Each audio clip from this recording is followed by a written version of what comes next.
How's it going? Welcome to another episode of the Rain Race Podcast. It's raining at my house and my dog is barking.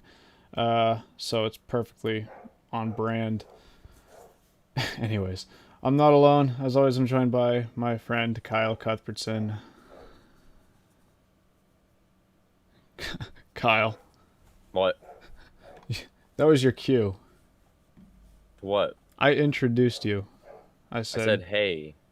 No, What else? What do you want from me? I didn't hear that. If you said that, it's completely cut. But I did say hey. all right, well I then, did say hey. then we're all set.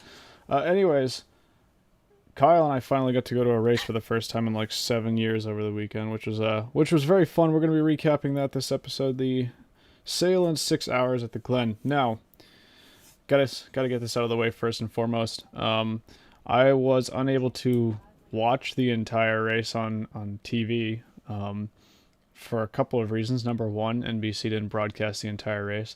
So what I was able to watch after the race was the highlights, the extended highlights that they put up on YouTube, and that's okay and everything, except that it doesn't tell the entire story.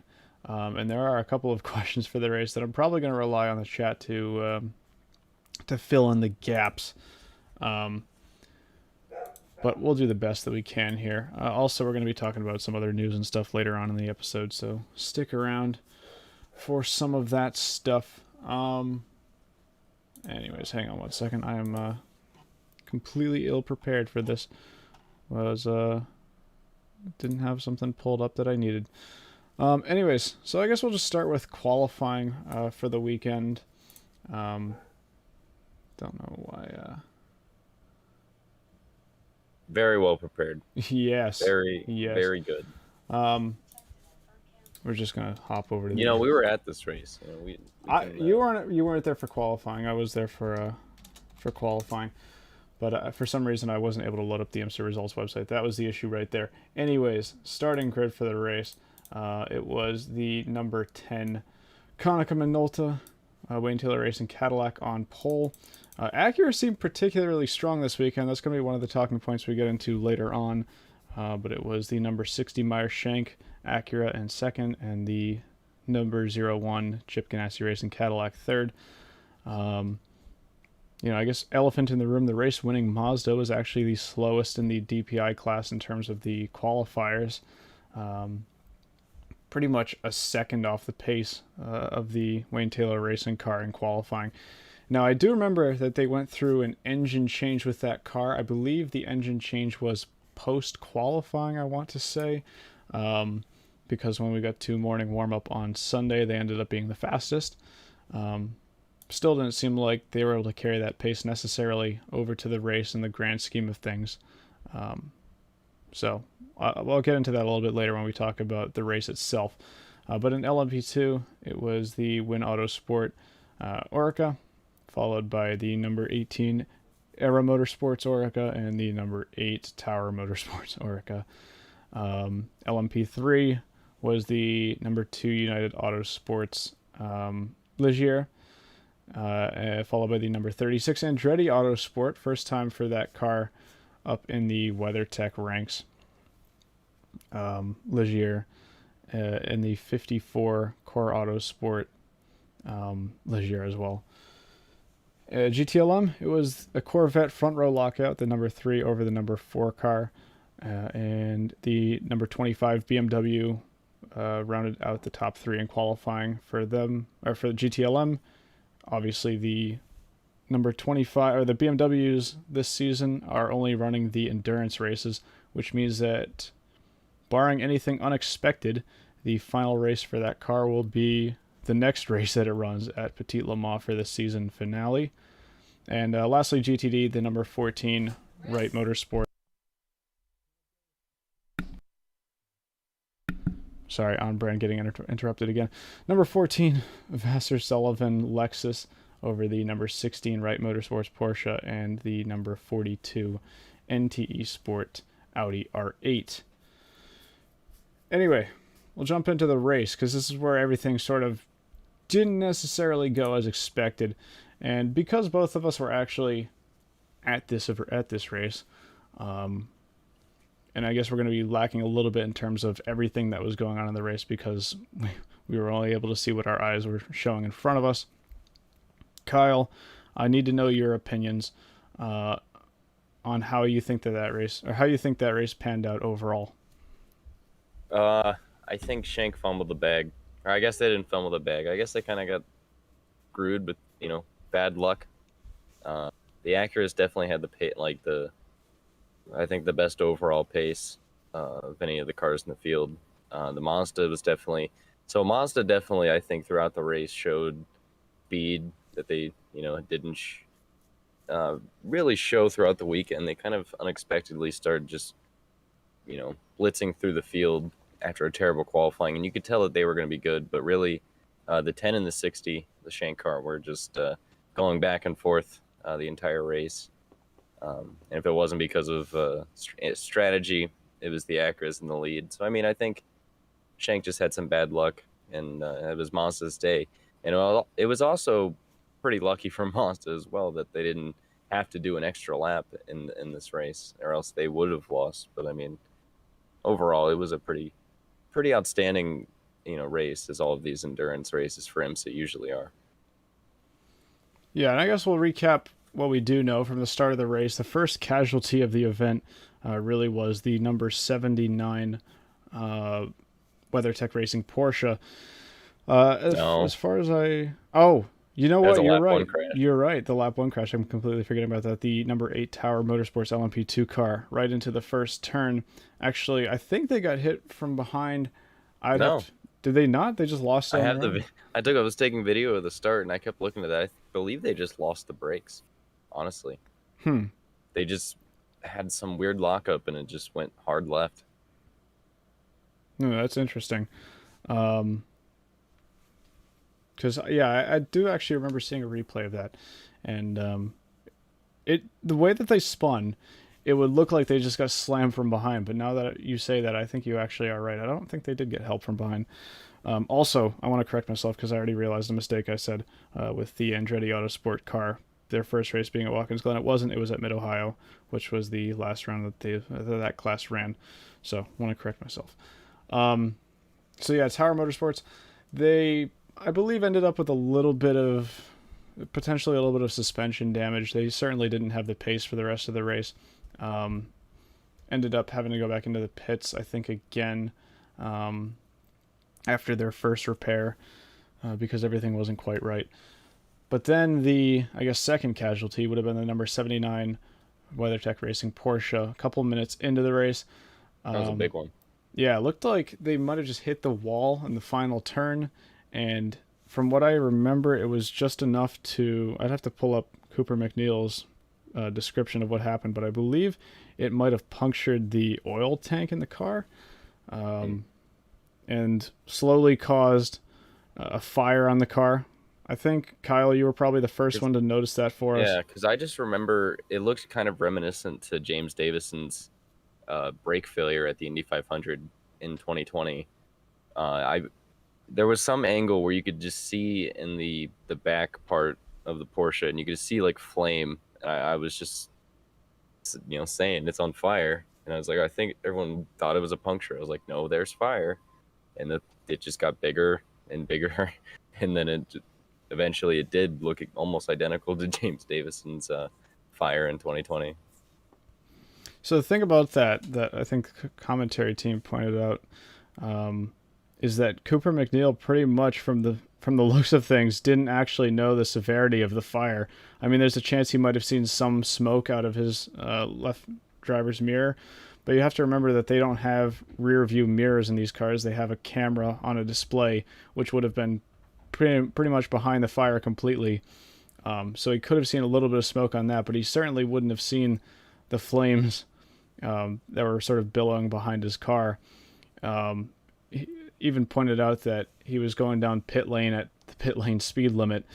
And then you saw when he actually did get out of the car, that's when he really panicked when he saw the severity of the fire.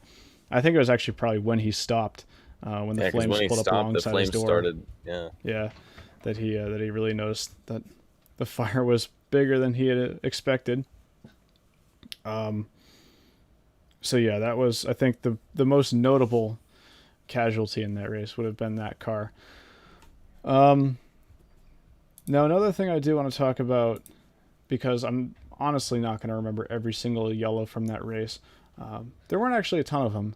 It was a pretty clean race overall, but the final yellow at the end of the race, who was it caused by? It was an LMP2 car, I believe. It was Tower. It was Tower again. Okay. Tower Motorsports, with about just over an hour remaining. I think it was an hour and 8 minutes remaining. Crashed. It was right outside of turn 1, I believe, into the wall, and brought out what was described to us as a debris yellow, I think. Well, we weren't really near. We were in the boot at that finish point. For us, we were in the boot, so there's no video screens. Yeah. You can't really hear the PA. So all we're really, our only source of knowing what like the battles or what the lap times are and what's actually going on is the live timing. And all I saw was the yellow debris. Didn't say anything about about anything in any turn like I would expect live timing to do.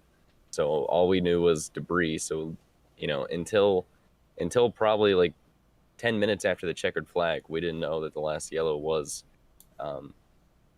because of an actual crash. Because I remember at some point in the race, Shank had pitted. They were probably like the last ones to pit.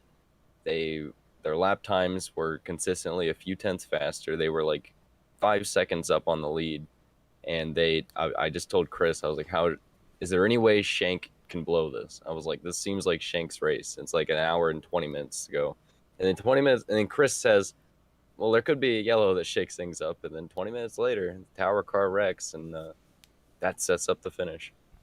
Well, because all I had to do was remember back to 2018 when the Gainesco JDC car sort of pulled off that unexpected win after a late race yellow. They were sort of nowhere as well. I think the exact same story repeated itself in a couple different ways this year. But yeah, that brought out the final yellow. They went green with around 45-ish minutes to go, which is, coincidentally roughly the amount of time that the DPI cars are going to be able to run on one tank of fuel. Very similar situation to what we saw at Mid-Ohio this year. And this is where I want to pull up the stint schedules. And actually, I want to ask some people in the chat, because to me, because it wasn't in that NBC highlights video and I haven't been able to watch the entire race yet, it's still unknown to me how Mazda picked up the lead at the end of the race. I had initially thought everybody else had taken tires and they didn't. I don't know if they short-filled the car a little bit, but to me, how they went from third to first in that final pit sequence was a bit of a surprise. But I do want to pull up the strategy overview for the DPI cars at the finish, because I think this might tell the story a little bit better. The most interesting thing to me is that if you look at the beginning stints of the race, the number 55 car was actually the second slowest after the first stint, followed only by the number 5 JDC Cadillac. Their average, I'm sorry, I was looking at best lap time. On average lap time, they were actually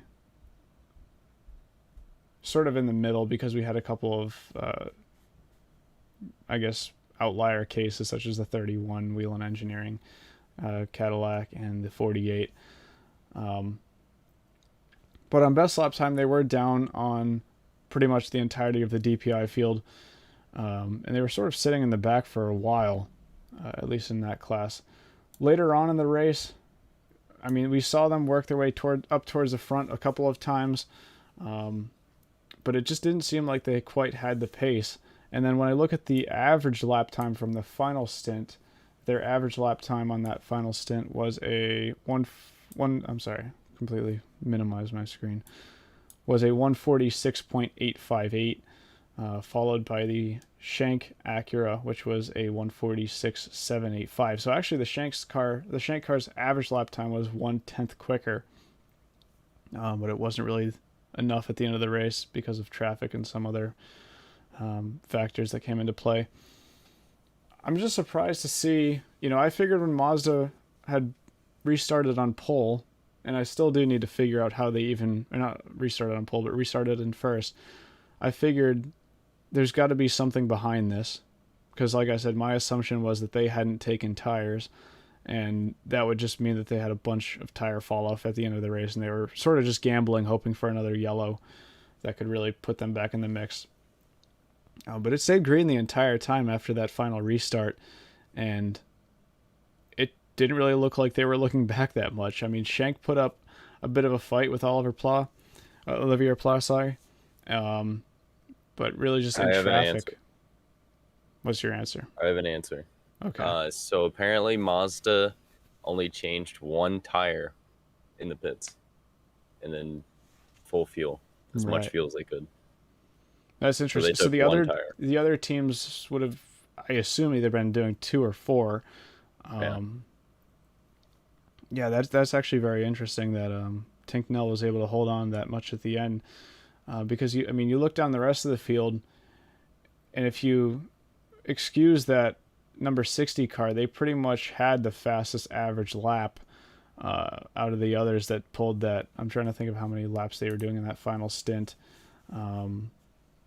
Would have been 29 laps total, I believe.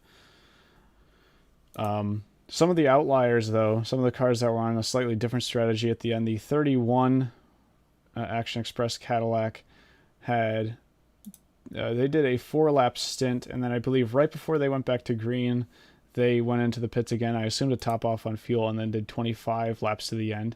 Now, the interesting thing about that car is, although they, I assume, pitted to top off on fuel, actually ran out coming to the line and got passed by the number 48 Action Express Cadillac.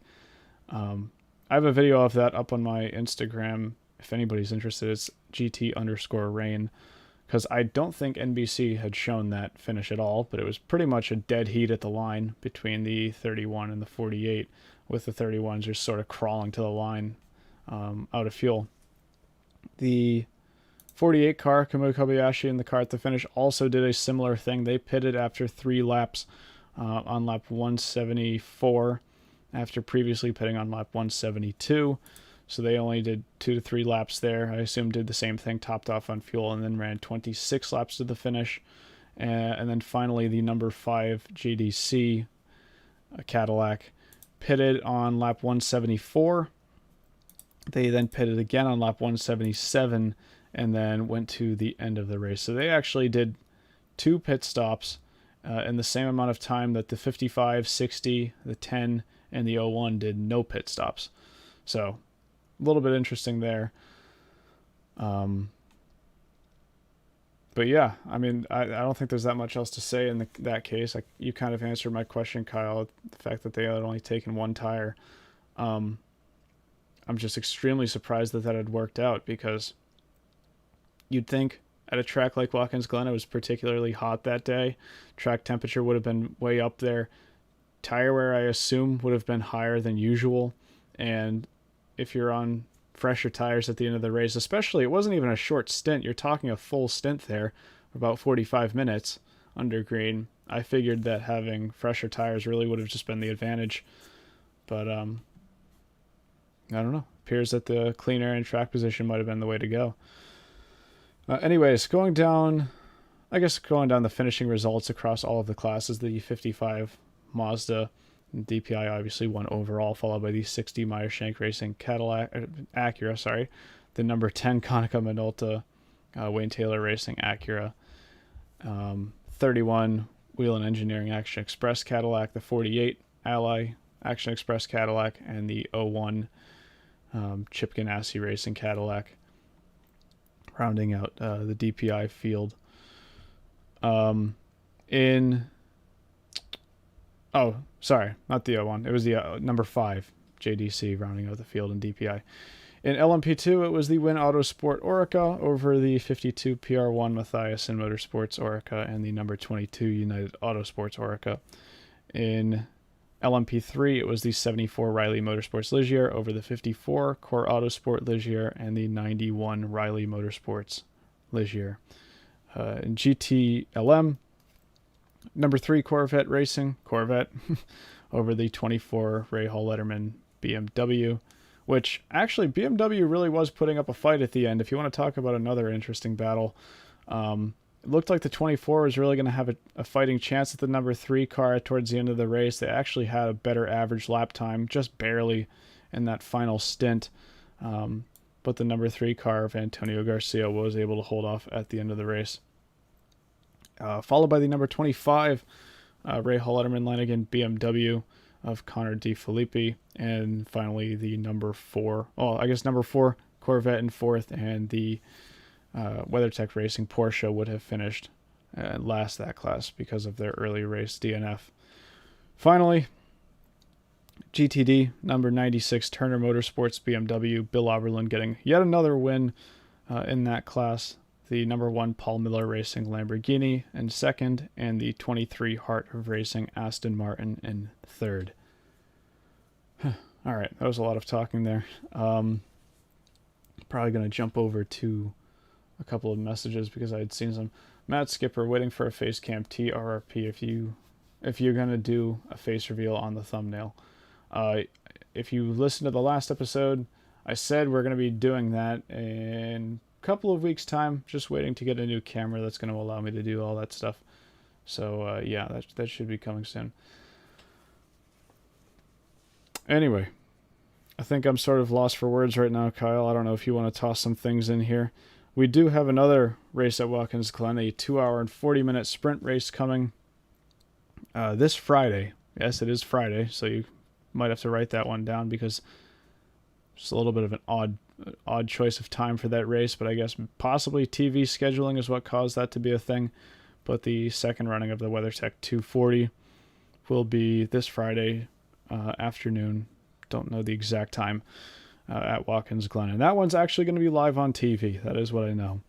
That is so weird. Yes. Not only that's on a Friday, but the fact that the 6-hour had no actual TV time besides a 3-hour highlight. And then the Friday WeatherTech 240 gets, on NBC. It makes no sense. Yep. Well, what are you going to do?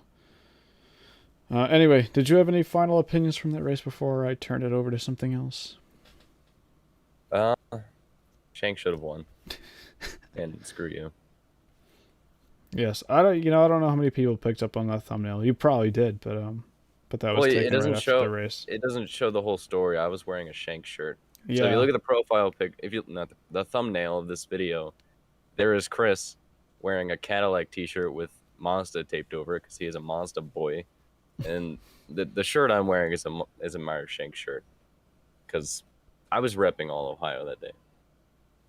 I don't know about you, but Ohio, so we were both next to each other, rooting for first and second, and I lost. I don't know how I lost. How many laps did Shank lead? Is there a number? I haven't seen that. I'm not sure if I'd be able to pick that up. It was a lot. They led for most of the day, and they were easily the fastest car. They didn't have the fastest lap of the day, because here's something that keeps happening in endurance races that I want to point out. That the 01 car, always, at Watkins Glen, they never, found their way up to the lead, like they did at Daytona, and like they seem to do everywhere else. But they just, even though the Cadillac's not the fastest car, Magnussen and Ranger just keep posting the fastest lap of the race every single race, and it's impressive. But you know what else is surprising is the fact that they only have one win thus far. I mean, you just said that, and you'd expect that a team like them, given the performances they've been putting out this year, would have had, at least 2, maybe 3 wins by this point in the season, even though we're only really halfway. But they have had a string of bad luck. And at the end of that race, at the end of Watkins Glen this past weekend, they actually were hit by the 48 Action Express Racing Ally, whatever you want to call it, Cadillac, and sort of got beached in the sand in the boot right at the end of the race. So really just sort of I don't know how else to call it other than just purely unlucky from them. Yeah, I don't know.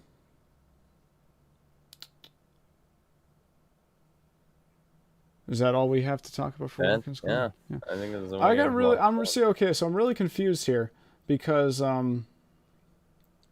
The 48. I don't know. Hang on. Let me go on IMSA's actual results here, because the 48 is being scored behind the number 31 on the timing portal that I was just referencing, and I want to check the official results.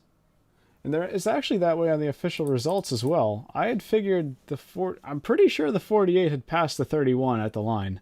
Um, I would have to go back and watch my video really closely one more time, but I'm pretty sure that happened. Not that it's going to make a huge deal, because the 48 car isn't a full-time car really racing for the championship. Although it would really have the potential to affect the championship points a little bit, because the 31 would have finished 5th rather than 4th. But that is the way they're scored on the official results, and that's a little bit confusing to me, because I'm 95% sure the 48 had passed them at the line. Anyways, I guess I'll have to figure that one out after this podcast, because that isn't the way my eyes had seen the finish. All right, let's jump into some news a little bit. Oh, okay. Andrew answered that question for me. The 48 received a time penalty for contact with the 01. That makes sense. Thank you, Andrew. And there are a couple of other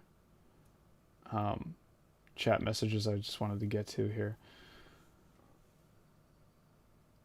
What stings is next year, more races will likely be on Peacock. Yeah, you're right. So that's sort of just jumping back to when we were saying, how does the 6 hour end up on streaming only, and the sprint race is going to be live on, I believe, NBCSN. You could be right. I mean, I don't know if they're planning on going over to Peacock, or if they're sticking around with their track pass thing, but I guess that'll be something for another day. Sad they're ending the DPI program a year before LMDH drops. Fill me in on that. Who is that in reference to? I assume that's Mazda. Yeah, so Mazda is dropping their DPI program at the end of this season, and they do not have any intentions to do an LMDH car. So this will be the final season, at least for now, that we see Mazda in the top class prototype ranks over in IMSA. Yeah, so he definitely was talking about Mazda because of their P2 car. Anyways, let's jump on to some news from this past week. Kyle, do you have anything to go over in IndyCar? I know we have Mid-Ohio this weekend. You'll be there. And I think there's a couple of things to point out going into that race. So if you know what I'm talking about, you can go over that. Well, we got some new drivers coming in this weekend. Or not Correct. new. One of them's not new, but one of them is. So the 52 car that was driven by Cody Ware at Road America and Pietro Fittipaldi at the Indy 500, kind of like the second Rick Ware racing car, the third Dale Coyne racing car, is being driven this weekend by Ryan Norman, who is a Ohio native. He ran in Indy Lights for a couple seasons for Andretti Autosport. He kind of went and ran in the Michelin Pilot Challenge Series for Hyundai, and now he's making his first ever IndyCar start at Mid-Ohio. Makes sense.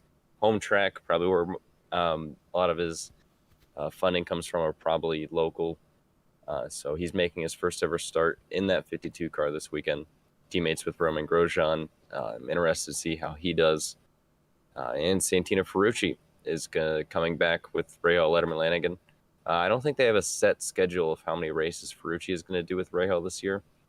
So it's kind of just week to week, the week of the IndyCar race, whether or not you're going to see Ferrucci. I can almost guarantee that we're probably going to see that car at Gateway, given that's probably closer to Hy-Vee and where they're based. But yeah, Santino is racing this weekend. I expect him to be fast. In other news, Felix Rosenquist, who was not cleared to race at Road America after his scary crash at Detroit, he is cleared to race, so Rosenquist will be back in the 7 car this weekend. And then the only other thing to really touch on is there was an article today that came out about Arrow McLaren SP showing interest in wanting to do a 3rd car next season.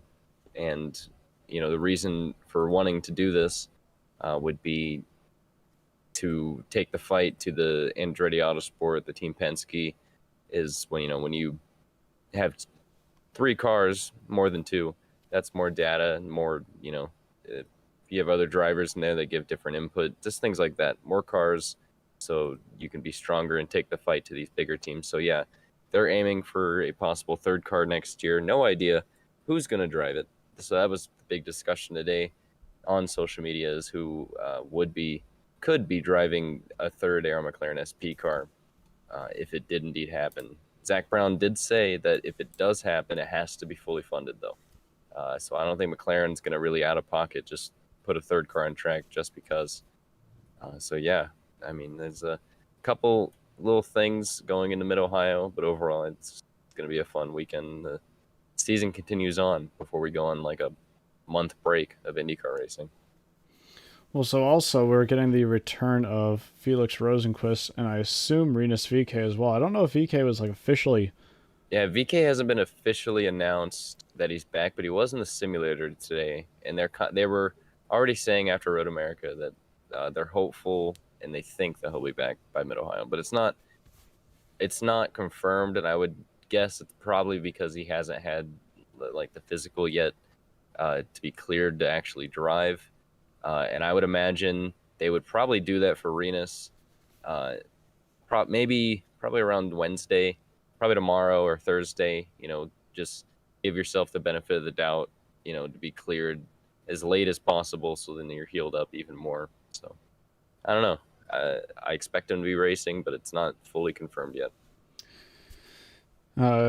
Yeah, and I wouldn't usually do this, but because it's Mid Ohio and because it's you, are there any drivers that you're looking at this weekend as favorites? I mean, we've been talking about IndyCar and the championship hunt this year. It's been really interesting.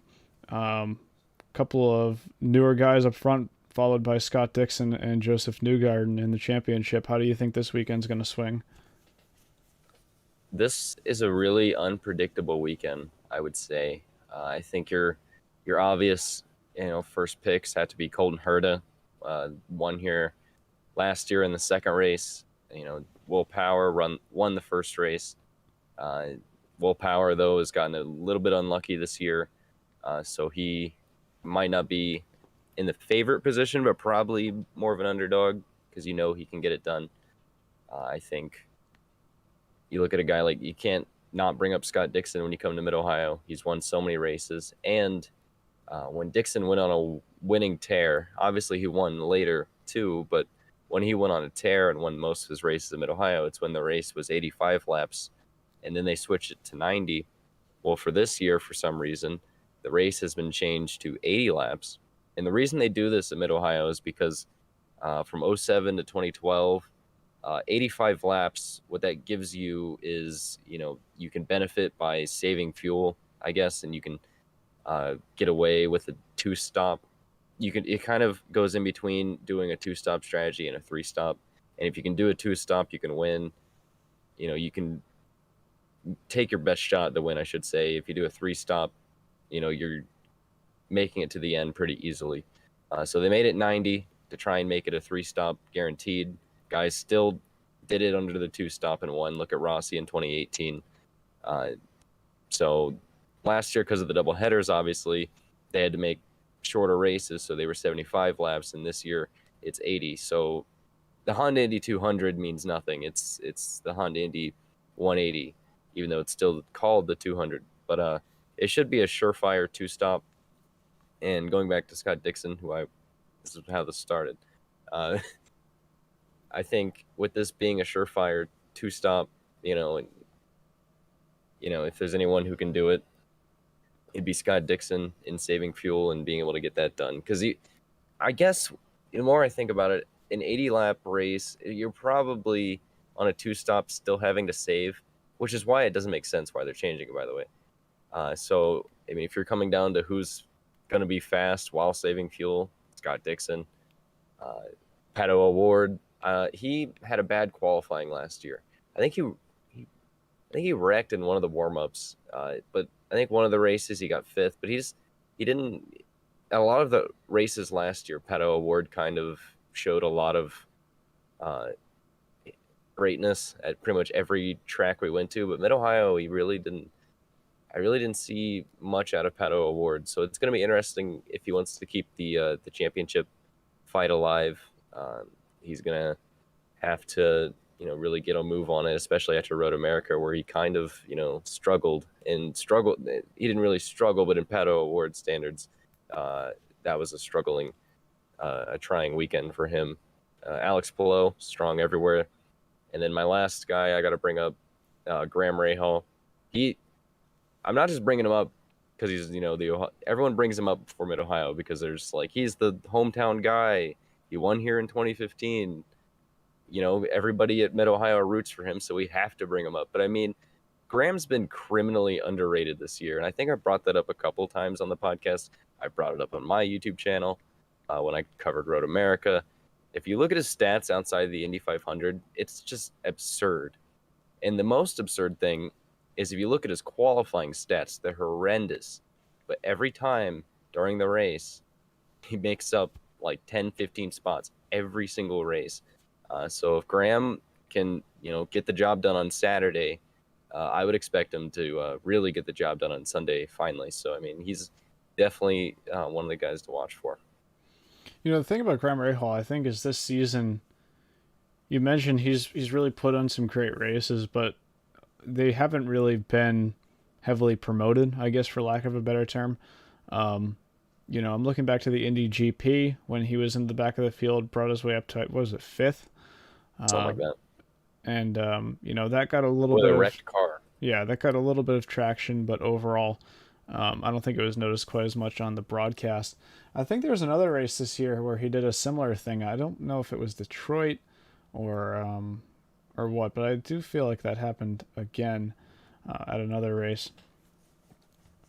So yeah, like you said, sort of just quietly, I don't know if I should say successful because it hasn't yielded a win yet this season, but quietly there this season, and somebody to keep an eye on for sure. The big Sato too. The big thing about them this season, the Rahal team as a whole, if you look at the qualifying, it started at Barber. I remember Rahal, Letterman, Lanigan was the last two spots on the grid at Barber, and it was a big because I think everyone thought that going into the season they were going to be pretty strong. They were really strong last year, but then they qualified the back of the field. But during the race, they looked like business as usual, and I think most people thought that was an off weekend. But it just every qualifying session, Rahal, Sato and Graham just flatline in qualifying. Don't even make it to round two every single weekend. But then you get to the race, you can pretty much take it to the bank that they're going to finish in the top 10. It's just been crazy to see happen. If they could figure out how to actually qualify, to imagine what they could do is just extraordinary.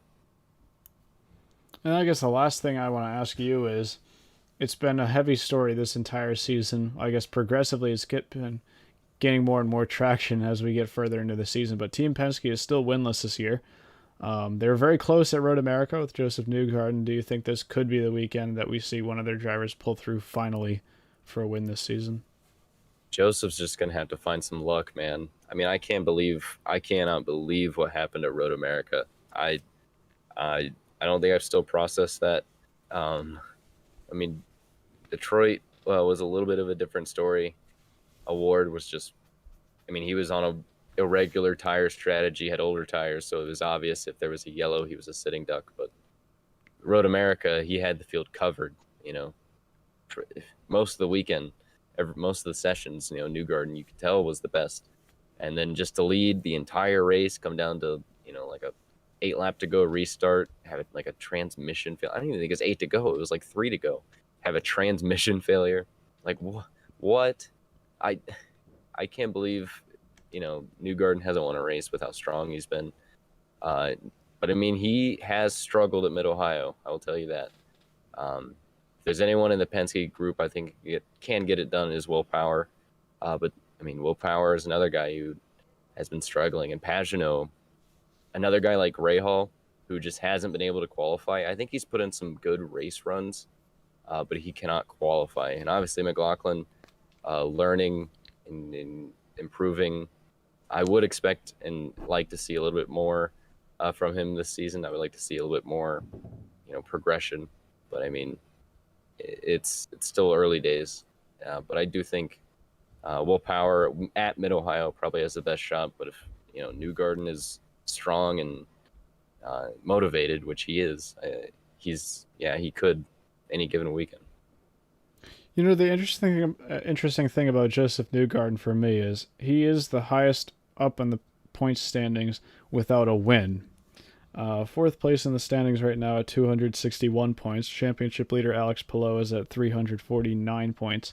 But I don't think anything this season has been particularly off-brand for Newgarden. I mean, I don't think this would be a season where he's sort of fallen off the map, so to speak. He still has 2 poles this year.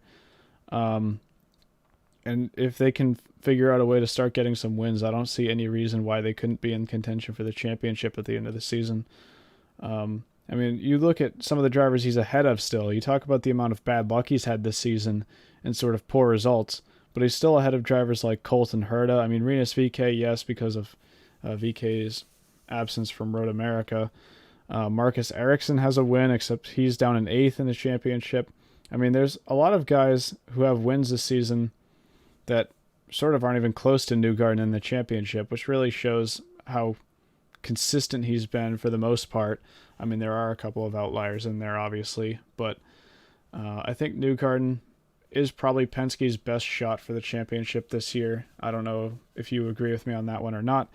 Yeah, I would say so. And the other thing is you look who Newgarden's right behind, and that's Scott Dixon. Obviously, Dixon has a win, but if you look at, Dixon and Newgarden, who, going back to my predictions video, those two are usually, the favorites, the top, one of those guys you pretty much accept at the beginning of the season is going to win the championship. At least it's been like that, since 2017. So, I mean, those guys, like you said, aren't really having, particularly bad seasons. I think both of them are doing exactly what you expect them to. I mean, there's nothing really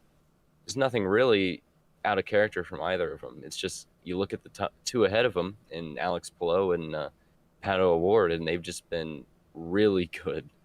Alex Palou especially has just been really good. But that got me thinking and reminded me it's something interesting to point out as we go. Road America was the starting point to the second half of the season, and you look at the schedule for the second half of the season. This is something to remind yourselves. Because of 2020 and all that happened, we didn't run a lot of races last year that we normally do. So when you look at the schedule, we have Portland, Laguna Seca, and Long Beach.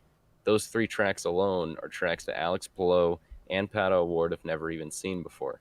You also throw Nashville in there, which is obviously a track that nobody's seen before, but this championship is going to be decided at a track where our points leader Alex Palou has never raced at before, and the 2 veterans behind them have, obviously. So I mean, that's another wrench to throw in this championship as we go into the second half. And looking at Pato O'Ward, I was thinking about Pato O'Ward a little bit, and I think we talked about Pato at the beginning of the season when we did like a preview, and I think we both knew that he was going to be fast and probably win some races. But when it comes down to him being a championship favorite, I think the concern both of us had was, how consistent is he going to be able to be? And Road America, sure, I think he was in the top 10. He finished in the top 10, but didn't really show a lot of speed at a track that he showed a lot of speed last year. So I'm going to be really keeping an eye on Pato O'Ward this weekend at Mid Ohio to see if he can claw his way back into form like we saw him at the beginning of the year, because that's what he's going to have to do to win this championship. Right. So you were sorry. I'm going to be honest with you, Kyle. I was sort of just reading something else when you were talking for about 30 seconds. It's okay. There. I do that a lot too. But you said Pato had never raced at Long Beach. He might have in like 19. Yeah, okay, because we did get a chat saying he raced at Long Beach in 2019. So, just figured I'd throw that out there because I'm all about correcting ourselves if we're wrong. Yeah, so anyways, we're going to be recapping Mid-Ohio next week. Anything, I think at this point in the season is still, the championship's wide open for anybody to grab. It's really going to come down to, as Kyle said, consistency, who can really hold on and keep scoring some good results, and who's going to start to show some weaknesses. So we'll be recapping that race next week, if we do a podcast next week, because we're still sort of on and off, but I'll try my best. Anyways, I want to hop it over to F1 real quick. I'm not really going to be able to talk too much except for the results of the race and the championship points, because frankly I was at the Watkins Glen race Sunday morning and wasn't able to really pay attention to what was going on. But the Styrian Grand Prix was this weekend. The Austrian Grand Prix I think will be next weekend. So the first race at the Red Bull Ring, qualifying, pole position went to Max Verstappen. We're still talking about Red Bull versus Mercedes. I think at this point in the season, it's clear that Red Bull has that slight edge, qualifying 0.2 ahead of Valtteri Bottas and Lewis Hamilton, who both put on a 104 flat, while Verstappen did a 103.8 in qualifying.